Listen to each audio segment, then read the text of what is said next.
मनोबुद्धि अहङ्कार चित्तानि न च श्रोत्रजिह्वे न च घ्राणनेत्रे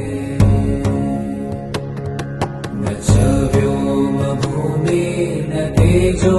न वायु चिदानन्दरूप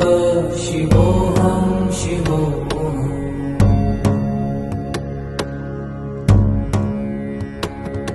न च प्राणसंज्ञो न वै पञ्चवायु न वा सप्तधातु न वा पञ्चकोश न वा पाणिपादं न चोपस्थपायु चिदानन्दरूप